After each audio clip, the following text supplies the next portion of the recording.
This is TWiT. Tell us about the cap atop your head and your app pick of the week. Well, you know, I felt like taking over the world today, Mikah. And so I thought the best way to do that is clearly aboard a pirate ship. And therefore, I'm wearing a pirate hat because, you know, pirates win. So my app cap tip for today is nothing to do with pirates at all. It's a lovely little app called Affirmations made by a friend of mine called Justin. This is a great little app in that its entire purpose is to, I've got some other notifications here, to send you notifications and show you some widgets and things to basically improve your life a little bit. It's a free app to download. So you can see it's recently sent me two lovely affirmations. You're so brave. And the other one was, I believe in you, you can do it. And oh my gosh, this is so good. So I am just going to, there we go. Affirmations is right here at the top as a widget. And so I've opened it up and it says, a clean room feels so nice. Affirmations has a point. I should probably do some tidying.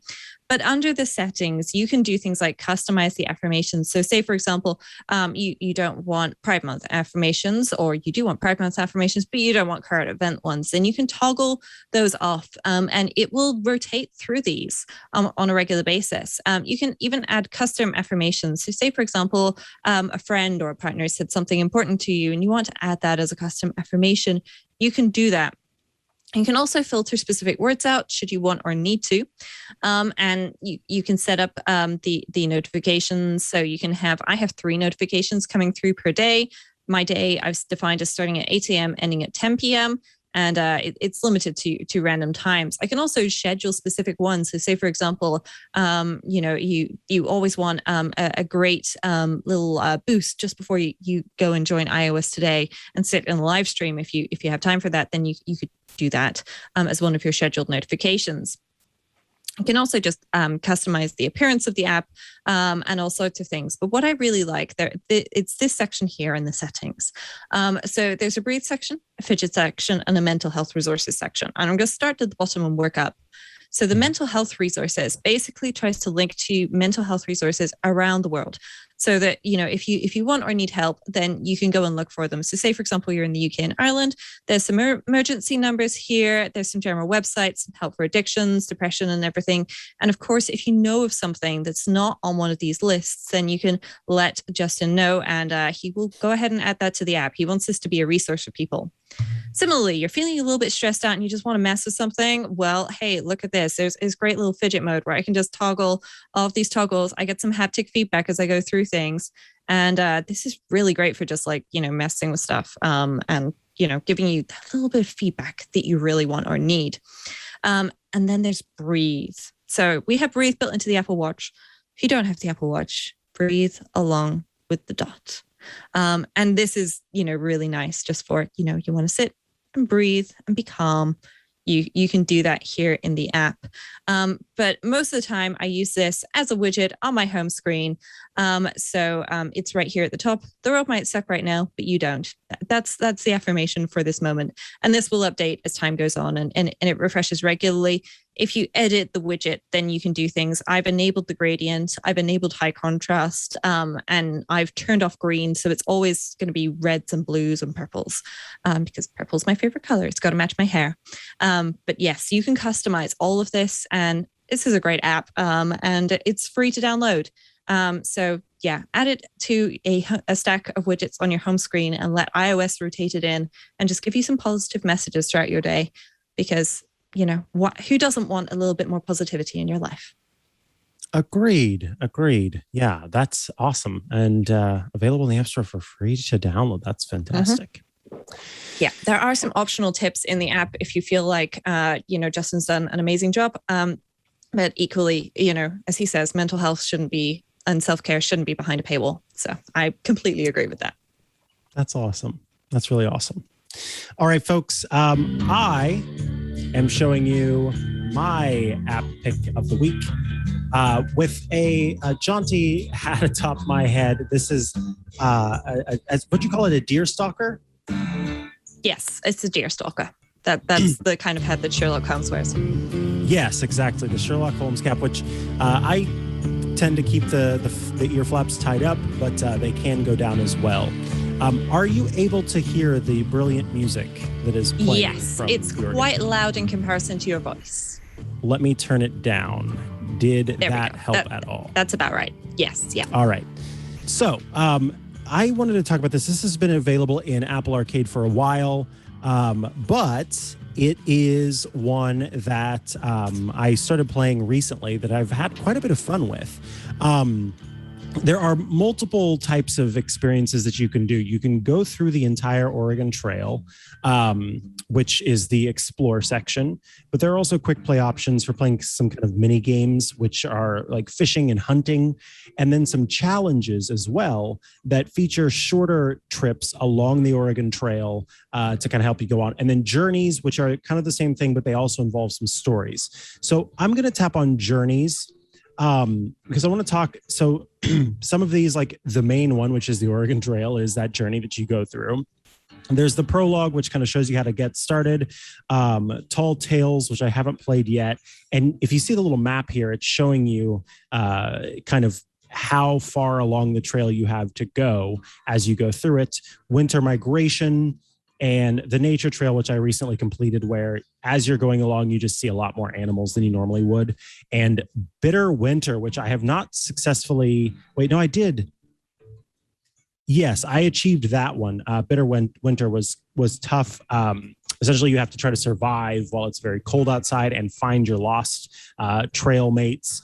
But Lost Hollow was a very hard one, where instead of it being like a trip through the Oregon Trail, you have to try and determine how many of your survivors you should send out to try and like reclaim supplies or help the rescuers come quicker. There are all these different resource management tasks that take place, but I'll show you. Let's go with Tall Tales, just so you can kind of see how this works. You start your journey. It asks if you want to see your friends' gravestones. Basically, if you have this connected with your other friends over Game Center and you are following along the trail, you will see their gravestones where their characters passed away on the trail as you're playing along. So Game Center integrations are really good with this, really clever with this. This is part of Apple Arcade. So for $4.99 a month, you get access to a bunch of games that are ad-free. And you can see we've got some dialogue happening here. I surely did. Barely took a week. How about this then? As we are both headed the same way, I wager that I shall gather more pelts than you en route. I accept the result will put your ego to rest, if nothing else. So this one is a journey that requires you making stops along the way to collect pelts. It just so happens that the reason I haven't played this one yet is because I am the worst at that mini game. I'm good at the fishing. I'm good at some of the other games, but this one is particularly difficult. So we can tap on the bottom right here to see our people, Harris, Ellen, Isaac, and Laura, and we see their health, their morale, their stamina, and their current hygiene. Tapping on one of them shows us kind of what the character is like. I once had this person's a Slack. So because they're a Slack, they are less likely to want to complete tasks. So if you choose them to try to like fix the wagon or something like that, sometimes they'll say no. But I'll tell you, the worst person to possibly have on your team is a person that is a pessimist, because they will bring your whole team's morale down. Their morale drops by 1 point every day because they're pessimistic. Sometimes they won't complete tasks that you want them to complete because they're just like, ho hum, the world is against me. Don't get a pessimist on your team, whatever you do. You can, when you play the full-on version of the Oregon Trail, you can choose the people that you want. I can see my wagon here. This shows what I have in stock. I've got bullets. I've got my knife for making pelts, medicine, some pelts that I already have, some traps that will increase the amount of meat that you have whenever you go hunting, and then meat that's been collected thus far. So then I've got the map. You can see that we're there on the Missouri River, all back home for me. And there's a campsite and then the Pawnee Village along the way. Another cool thing about this version of the Oregon Trail is that it does tell stories about Native Americans, and it doesn't try to do it in a way of like Native Americans just come along and help the interlopers, and that's that. It helps to talk about the devastation that these interlopers wrought on the country and on the Native Americans themselves. So it's a little bit more historically accurate than the original version of the Oregon Trail, which was completely, washed whitewashed is probably the best way to put it, because that's kind of what it was. You can trade with people here. Now, trading supplies is different from actually going to a store. Here, you've got different offerings. And when you choose one, you can use your characters that have a high charisma to try and haggle the price down, or you can pay the full price depending on what it is that they want. And then you can always sell pelts and fish. I'm going to go ahead and click depart or tap depart here as we leave and go to the next thing, just so you can kind of see the way that it plays out. So it says keeping ahead of Beckworth will give us the advantage, but we must make sure to hunt along the way. Should we lack for supplies, we'll visit fur traders to replenish them when we can. So we will, we want to go to the campsite next. We'll travel here, and then there are different goals or challenges that you can complete along the way. If you reach the next settlement in 6 days, they'll give you 37 coins. If you collect pelts, then they will give you 1 medicine. I'm very much going to be collecting pelts. That's the whole point. I can tap on this. It says the camp of a trapper looking to buy or sell furs. So you can trade for these different things with that person.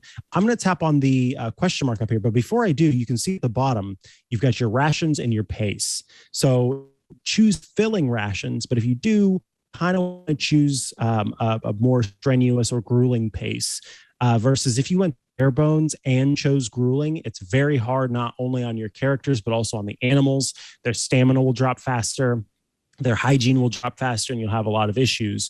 I tend to go between filling, grueling, and meager, strenuous are the two that I stick with. So we'll go with meager and strenuous right now. Tap on the question mark in the top and choose travel here. And now they're going to take off on the route. And this is where we start to see things happening. So as we're going along, there will come some stops along the way. I'm going to tap over here. And I wish I had some wheel grease, because if you apply wheel grease, then your wagon will deteriorate as quickly as you are going through. So at any moment now, something bad could happen. It's kind of randomly generated, just like the original Oregon Trail. But there are ways to sort of mitigate the effects. So you can see this was the sort of random thing that happened. The wagon jostles as the unsmooth movement of the oxen pulls it across the ever-changing ground. I can discard my 100 meat, or I can try to repack since there's part of my wagon that's been damaged. I'm going to repack, and I just move it over into a place that doesn't have those red squares. The orange squares mean that those areas will be the next to drop an item if you have one stored over one of those orange squares. I'll tap back, and we can keep moving now. And we're going to be coming up to this first object, whatever it happens to be, because it was just a question mark. Also, along the way, while you're playing, you can tap to collect different animals that you see on the trail. And we've got here, this is the hunting spot. So obviously, we're going to choose Harris. He's clearly the person that is the hunter.